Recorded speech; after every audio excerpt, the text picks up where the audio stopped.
आसतु गोटे अंश को आम देखा जोहन तार 8 पर्वर 32 पद सेठारे एपरि लेखाउछि तुम्भे माने सत्य ज्ञात हब एवं सही सत्य तुम्भ मानकु उद्धार करिवो। एठारे आम गोटे विषय देखिलु तुम्भे माने सत्य ज्ञात हब एवं सही सत्य तुम्भ मानकु उद्धार करिवो। सही सत्य तुम्भ मानकु स्वतंत्रता करिवो। सही सत्य तुम्भ मानक जीवन परिवर्तन करिवो। आज आम देखा जो भाई भौणी माने ख्रिस्टियन भाई भौणी मानंकु ख्रिस्टियन प्रभुंकर दास मानंकु प्रभुंकर कार्य करुवा व्यक्ति मानंकु अभियोग करुचंती जे ख्रिस्टियन भाई भौणी माने पैसा दे लालसा देखाई लोभ देखाई अन्य मानंकु धर्मांतरीकरण करुचंती। यह वास्तव नुहे। कौनसी मनुष्यर जीवन परिवर्तन करिबा मन परिवर्तन करिबा मनुष्यर काम नुहे। यही वाक्य मैंने देखिलु तुम्भे माने सत्य ज्ञात हब एवं सही सत्य तुम्भ मानकु उद्धार करिवो।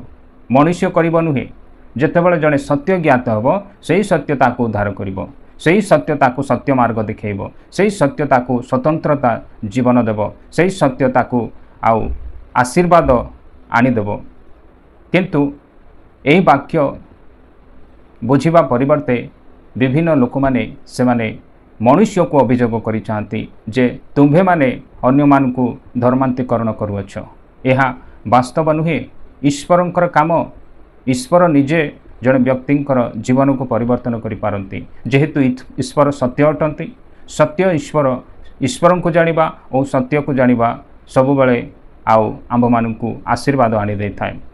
माने जदि सत्य जानिबा ताहाले सत्य आंभ मानकु आउ ईश्वर निकट को पढ़ाई नेब एवं ईश्वर आम मान जीवन को परिवर्तन करिवो। जो भाई भौणी माने सब बेले अभियोग करुचंती जे ख्रिस्टियन भाई भौणी माने धर्मांतरीकरण करुचंती यह भूल अटे।